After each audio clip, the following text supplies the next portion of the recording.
এই যে একটা খবর অনেকেই হয়তো নজর করেছে, আবার অনেকে দেখেও না দেখার ভান করছে। খবরটা হলো ওই যে মালয়েশিয়ার, তো সেখানে সম্প্রতি ওই যে 36 জন বাংলাদেশিকে সেখানে গ্রেপ্তার করছে। এখন গ্রেপ্তার করে কি বাংলাদেশে পাঠিয়ে দিল নাকি জেল হাজতে পাঠালো কে জানে। তো এখানে এই যে খবরটা যেটা বাংলা অনুবাদ করে বলা হচ্ছে কি, মালয়েশিয়ায় আটক 36 বাংলাদেশি আইএসের জঙ্গি এবং তারা নিজ দেশের নির্বাচিত বৈধ সরকারকে উৎখাতে জড়িত ছিল। কে বলছে এই কথা? দাতুক সেরি সাইফুদ্দিন নাসুসন ইসমাইল, নাকি নামুসন ইসমাইল, স্বরাষ্ট্রমন্ত্রী মালয়েশিয়া সরকার।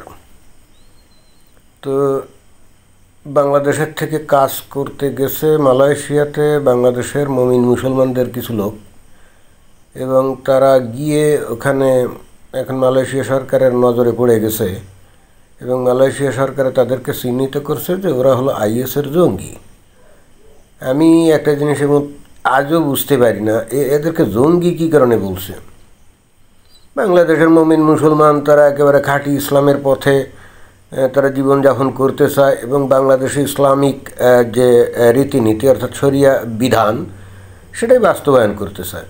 তাহলে এরা আইএসের জঙ্গি হয় কেমন? আর আইএসটা কি? ইসলামিক স্টেট, যেটা নাকি ওই সিরিয়া ইরাকে এস্টাবলিশ করছিল আবু বকর বাগদাদি।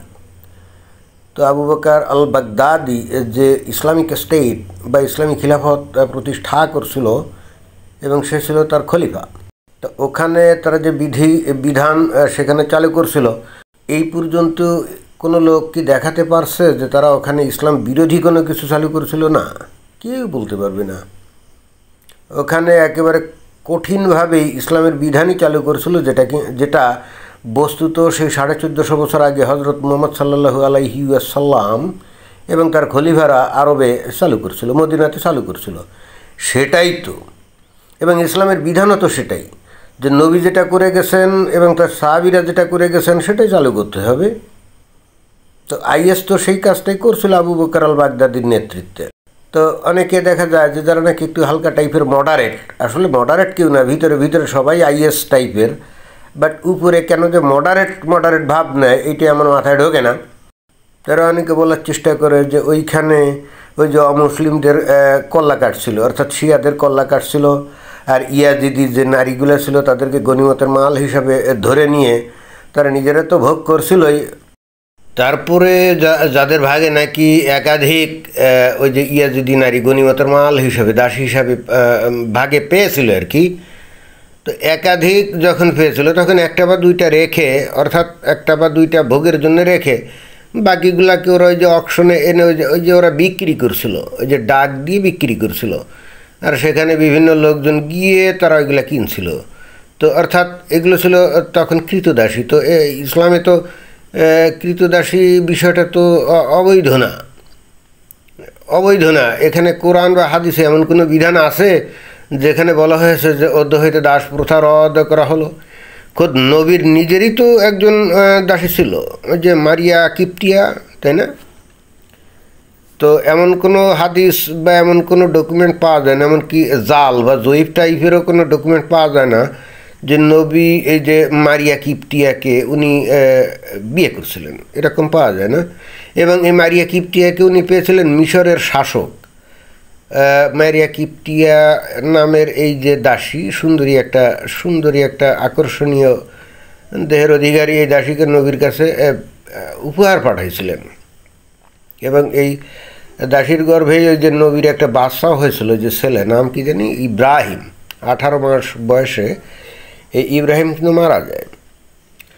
তো এখন এই দাসী প্রথা এটা তো আর ইসলাম রদ করে নেই। এখন আধুনিক যুগে এসে এই যে এই ইহুদি নাসারা কাফেররা, এরা তাদের দেশে ওই যে দাসী প্রথা রদ করে ফেলছে। যেমন আব্রাহাম লিঙ্কন সেই 1861 সালে আমেরিকা যখন ওই যে দাস প্রথা রদ করে দিল, তখন সেটার অনুসরণ করে অন্যান্য পাশ্চাত্য দেশগুলোতেও রদ হয়, এবং অতঃপর যখন এই পাশ্চাত্য দেশগুলো ক্ষমতাশালী হয়ে ওঠে তখন তারা কিন্তু বাধ্য করে এই মুসলিমদের, বিশেষ করে আরব দেশগুলো থেকেও কিন্তু দাস প্রথা রদ করে দিতে বাধ্য করে কিন্তু।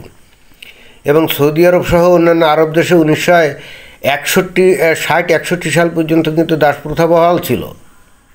কারণ তারা যেহেতু এটা ইসলামের একটা বিধান, সেহেতু তারা কিন্তু এটা রদ করতে চায় নাই। অবশেষে পশ্চিমা দেশের প্রেসারে পড়ে তারা কিন্তু এটা বাতিল করে দিয়েছিল অনিচ্ছা সত্ত্বেও। কিন্তু তারপরও এই যে আরব দেশগুলোতে কিন্তু এই যে দাসী প্রথা বা দাস প্রথা তারা কিন্তু এখনও বহাল রাখছে পরোক্ষভাবে, অর্থাৎ উপরে উপরে স্বীকার না করে। যেমন বাংলাদেশের এই যে নারী এই যে আরব দেশে কাজ করতে যায় না সৌদি আরবে, তো সৌদি আরবের লোকজনরা তো জানে যে এগুলো আসলে কাজ করতে যায়, এগুলো আসলে দাসী ছাড়া আর কিছুই না। ওই যে ডিড অফ এগ্রিমেন্ট বা কন্ট্রাক্ট যে লেটার, সেখানে তো ওই কন্ডিশনগুলো লেখা থাকে যে নাকি আরব দেশে কাজ করতে গেল যে নারী, সে বস্তুত ওই জায়গার যে মালিক তার অধীন হয়ে গেল এবং মালিকের অনুমতি ছাড়া কোনো কিছু করার তার কোনো ক্ষমতা নেই। এমনকি একটা মোবাইল ফোন দিয়ে বাংলাদেশে তার নিজস্ব আত্মীয় স্বজনের সাথে কথা বলারও কিন্তু স্বাধীনতা তার নাই। যদি কথা বলতে হয় তাহলে ওই তার মালিকের অনুমতি নিয়ে কথা বলতে হয়। দ্যাট মিনস আধুনিককালে তারা ওই যে 1 বছর বা 2 বছর বা 3 বছরের যে কন্ট্রাক্টে গেল ওই সময় পর্যন্ত তারা কিন্তু সৌদি আরবের ওই মালিকের বেসিক্যালি দাসী। এবং ঠিক সেই কারণেই সৌদি আরবের ওই মালিক এবং তার ছেলে পেলেরা মিলে পালাক্রমে তাকে কি মানে তার সাথে যৌন সংগ্রাম করে, যেটাকে অবশ্য ওই উৎকো নাস্তিকরা বলে ধর্ষণ করে। আমি অবশ্য ওইটা বলতে রাজি না। কি ধর্ষণ করবে? ওখানে তো সে তো আর এটাকে প্রতিরোধ করতে পারে না, তাই না? বাংলাদেশে তো না, ওই আরবে তার ঘরে, সেখানে যদি মালিক গিয়ে বলে এই ল্যাংটা হ, তো তখন সে কি আর বলতে পারে যে না না না, আতাবাদে আরবি ভাষা তো জানেও না। তো ওরা যে এই কাজটা করে, কারণ ওরা জানে যে দাস প্রথা এখনও বহাল, অর্থাৎ এখনও বহাল মানে কি ইসলামে বহাল। আর যেহেতু নবী নিজে এটাকে রদ করে যান নাই, আল্লাহও এ বিষয়ে কোনো বিধান দিয়ে যায় নাই, তাহলে কিয়ামত পর্যন্ত এটাই বহাল। এখানে অন্য কোনো ব্যাখ্যা ট্যাখ্যার তো কোনো দরকার নেই। মানে এই বিষয়টা নিয়ে এত কথা কেন বললাম, কারণ ওই আইএস অর্থাৎ ইসলামিক স্টেটে ঠিক এই প্রথাটা চালু করছিল। তো এইটা দেখে দেখা যেত যে কথিত কিছু মডারেট, আসলে মডারেট বলে কোনো কিছু তো হয় না, কারণ মডারেট ইসলাম বলে কোনো ইসলাম নাই। তো তারা বলতো যে এইটা তো একটা অসভ্যতা, অর্থাৎ এরা বেসিক্যালি ইসলাম সম্পর্কে এদের কোনো আইডিয়া নাই। ইসলাম যে দাসপ্রথা রদ করে না এ ব্যাপারে তাদের কোনো আইডিয়া নেই। তো যে কারণে এইটা তারা বলতে চাইতো। আসলে এরা একটা ওই যে মায়া মরীচিকার মধ্যে পড়ে আছে। তাদের একটা দৃঢ় বিশ্বাস ইসলাম একমাত্র সত্য ধর্ম, আল্লাহর কাছ থেকে আসছে, এর মধ্যে কোনো অমানবিকতা থাকতে পারে না, এটা তারা নিজেরা অ্যাসাম্পশন করে নেয়। কিন্তু তারা তো আর কোরআন হাদিস পড়ে বোঝে না যে আসলে এটা ধর্ম সঠিক না বেঠিক। আরে ভাই, একটা জিনিস সঠিক না বেঠিক সেটা বোঝা যাবে কখন? কেউ কোনো কিছু দাবি করলে তো এটা বোঝা যাবে না, ওইটাকে চর্চা করতে হবে, ওইটাকে পড়তে হবে, তাই না? তারপরে সে না ওইটা সঠিক না বেঠিক এটা বোঝা যাবে। মুসলমানরা যে কাজটা করে, আগে ওইটা সঠিক এটা বিশ্বাস করে নিয়ে তারপর ওইটা পড়া শুরু করে। এরপরে যদি আপনি দাস প্রথা নিয়ে তাদের সাথে কথা বলেন, তাহলে নানা সান্না কথাবার্তা। প্রথমত বলবে এখন তো দাস প্রথা নাই। আরে এখন তো দাস প্রথা নাই, তো এটা কেউ মানে করছে কে? এটা রদ করছে কে? এটা তো ইহুদি নাসারা কাফেররা রদ করছে এবং মুসলমানদেরকে বাধ্য করেছে। এমন না যে মুসলমানরা স্বেচ্ছায় এটাকে রদ করেছিল, না।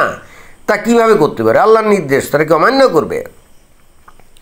তো এই বিষয়টা কিন্তু এই যে ইসলামিক স্টেটে চালু করাতে যে কথিত কিছু মডারেট তারা কিন্তু বলে যে না না, তারা খাঁটি ইসলামের পথে ছিল না।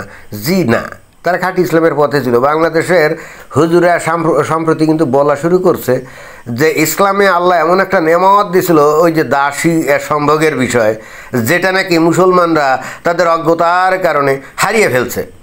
অর্থাৎ এরা এখনও স্বপ্ন দেখে, বিশেষ করে যে গাজওয়াতুল হিন্দ করে ওই যে ভারতের সুন্দরী সুন্দরী যে নায়িকাগুলো আছে না বলিউডের, তো ওদেরকে গনিমতের মাল হিসেবে ভোগ করার কিন্তু স্বপ্ন দেখে। এটা কিন্তু একেবারে অনেক ক্ষেত্রে অনেকে প্রকাশ্যে বলেও বা ভাবে কিন্তু বলে। যাই হোক, আমার বক্তব্য হচ্ছে, তো এখন এই বাংলাদেশের মুমিন মুসলমানরা যারা নাকি ইয়েতে গেছে, এই যে এই মালয়েশিয়াতে গেছে, তো মালয়েশিয়াও তো একটা সংখ্যাগরিষ্ঠ মুসলিম কান্ট্রি, যদিও অবশ্য 60% মুসলিম। তো ওখানে গিয়ে যদি ইসলামের খাঁটি বিধিবিধান সেখানে তারা মান্য করে বা অনুসরণ করে এবং সেইটা যদি তারা আবার প্রসার করে, তাহলে এইটা কি করে আইএসের জঙ্গি হয়? বুঝলাম না। তাহলে কি মালয়েশিয়া বলতে চাচ্ছে যে ইসলামী বিধিবিধান এগুলো হলে জঙ্গিপনা? বিষয়টা তাহলে তাই। তো তাই যদি হয় তাহলে সবচাইতে বেশি এই জঙ্গি মানে ইসলাম প্রচারকারী যে ব্যক্তিটা, এই যে ডাক্তার জাকির নায়েক, তো তাকে আবার আশ্রয় দিয়ে রাখছে। অথচ আমরা জানি আধুনিককালে এই যে মুসলমানরা কট্টর মৌলবাদী হয়ে উঠছে এবং আসলে ধর্মোন্মাদ হয়ে গেছে, এটার একটা অন্যতম কারণ হলো এই ডাক্তার জাকির নায়েক কোরআন থেকে খালি বিজ্ঞান আর বিজ্ঞান, বিজ্ঞান আর বিজ্ঞান এইগুলো আবিষ্কার করতে করতে শিক্ষিত ছেলেপেলেগুলা বা শিক্ষিত লোক মুসলিমগুলার মাথাটা পুরা একেবারে ড্যামেজ করে দিয়েছে। কারণ কোনো ব্যক্তি যদি শোনে যে তার ধর্মীয় গ্রন্থের মধ্যে আধুনিককালে যত জ্ঞান বিজ্ঞান আবিষ্কার হয়েছে, বিজ্ঞানীরা যত তথ্য, পদার্থবিজ্ঞানীরা যত থিওরি আবিষ্কার করছে, সবই তাদের ধর্মের গ্রন্থের মধ্যে আছে, তাহলে এমন কোনো ছাগল আছে বা পাগল আছে দুনিয়ায় যে অতঃপর অবিশ্বাস করবে ওই ওই তাদের ওই ধর্মগ্রন্থ যে ঈশ্বরের কাছ থেকে আসে নাই বা গডের কাছ থেকে আসে নাই বা আল্লাহর কাছ থেকে আসে নাই, এটা অবিশ্বাস করবে? মোটেও না। এটা তো স্বাভাবিকভাবেই একবারে লজিক্যাল যে 1450 বছর আগে তখন তো জ্ঞান বিজ্ঞানের কোনো উন্নতি ঘটে নাই। তো তখন এই কোরআন নামক একটা গ্রন্থের মধ্যে যদি আধুনিককালের এই বিগ ব্যাং অথবা স্মল ব্যাং অথবা থিওরি অফ রিলেটিভিটি অথবা ওই তারপরে কি ব্ল্যাক হোল ইত্যাদি ইত্যাদি বিষয়গুলো যদি কোরআনের মধ্যে যদি কেউ আবিষ্কার করে এবং সেটা যদি প্রচার করে এবং যদি কনভিন্স করানো যায় হ্যাঁ কোরআনের মধ্যে এগুলো আছে, আদৌ কোরআনের মধ্যে এসব নাই, এগুলো যেভাবে ব্যাখ্যা করে জাকির নায়েক কোরআনের মধ্যে থেকে বিগ ব্যাং, ছোটো ব্যাং, তারপরে মহাবিস্ফোরণ, তাই না, তারপরে থিওরি অফ রিলেটিভিটি আবিষ্কার করে, ওই একইভাবে সারা দুনিয়ার সমস্ত ধর্মগ্রন্থ থেকেও কিন্তু আবিষ্কার করা যায়। ওই হিন্দুরা তাদের ভাগবত থেকে ওই ধরনের অনেক আবিষ্কার করতে পারবে, তারপরে ওই তাদের বেদ থেকে আবিষ্কার করতে পারবে, তারপরে ওই খ্রিস্টিয়ানরা তাদের বাইবেল থেকে আবিষ্কার করতে পারবে, তারপরে বুদ্ধিস্টরা তাদের ত্রিপিটক থেকেও আবিষ্কার করতে পারবে যদি তারা ইচ্ছা করে।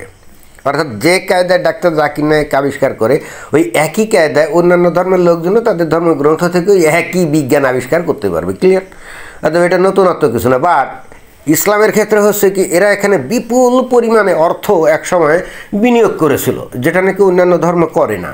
ফলে হচ্ছে কি এদের প্রসার ব্যাপকভাবে বৃদ্ধি পাইছিল এবং সেটা অবশ্য সৌদি আরবের কল্যাণে। তারাই একসময় বিপুল টাকা পয়সা বিশেষ করে সালাফি ইসলাম প্রচারের পিছনে বিলিয়ন ডলার খরচ করছিল, যদিও 2015 সালের পর থেকে এটা বন্ধ হয়ে গেছে। বাট ততদিনে তো ডাক্তার জাকির নায়েক গোটা মুসলিম দুনিয়ার বিশেষ করে উপমহাদেশীয় মুসলিমদের মাথাটা পুরা একেবারে ড্যামেজ করে দিয়েছে। আজকে যে বাংলাদেশ বা ভারত বা পাকিস্তানের মুসলমানরা এত ধর্মোন্মাদ এবং ধর্মের নামে এরা একেবারে পুরা উন্মাদ হয়ে যায়, মানুষ খুন করতেও তারা একেবারেই দ্বিধা করে না, এটার একটা বড় কারণ হলো এই ডাক্তার জাকির নায়েক। তো মালয়েশিয়া বা তাকে আশ্রয় দিয়ে রাখছে, বুঝলাম না। বাট খাঁটি এই যে ইসলামপন্থী বা খাঁটি মুমিন মুসলমান এই যে বাংলাদেশের, এদেরকে তারা জঙ্গি বলে ধরছে, বুঝলাম না। তাহলে এরা কি বলতে চাচ্ছে যে ইসলামী আদর্শ আসলে জঙ্গিবানা ছাড়া আর কিছুই না? তো যাই গে, এখন এরা যাই বলুক না কেন, হয়তো পশ্চিমা দুনিয়াকে খুশি করার জন্য এইগুলা করছে নাকি।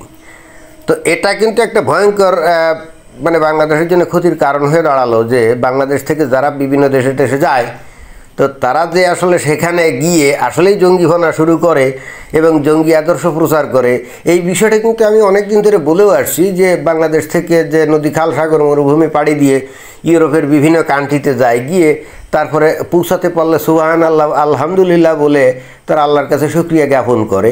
এবং আমি তো এই কথা বলি যে ওখানে গিয়ে প্রথমত ভাব নেয় বাংলাদেশে মৌলবাদীরা তার জীবন বিপন্ন করে ফেলছিল, অথচ সে নিজেই কিন্তু প্রচণ্ড মৌলবাদী। তারপরে ওই পশ্চিমা দেশের লোকজন তারা তো অত বোঝে না, এদেরকে আশ্রয় দেয়, প্রশ্রয় দেয়, তারপরে এদের থাকতে দেয়, বৈধতা দেয়। যখন সব কিছু হয়ে যায়, যখন সে ওখানে স্ট্যাবলিশ হয়ে যায়, এইবার শুরু হয় তার আসল খেলা। এইবার যে আদর্শ নিয়ে এসে ওখানে গেছিলো, অর্থাৎ ইসলামী আদর্শ, এটা তো বাংলাদেশে রেখে যায় না, এটা তো তার মস্তিষ্কে আছে। এরপরে ওই পশ্চিমা দেশগুলোতে কিন্তু শুরু হয়ে যায় এবং এদের তালে পড়ে আস্তে আস্তে আমরা দেখি পশ্চিমা দেশগুলোতে বিভিন্ন সময় বিভিন্ন জঙ্গি হামলা হয়, সন্ত্রাসী হামলা হয়, এটা তো আমরা দেখছি, তাই না? এবং এই মালয়েশিয়ার ঘটনাটা এটা কিন্তু আরও একেবারে পরিষ্কার করে দিল।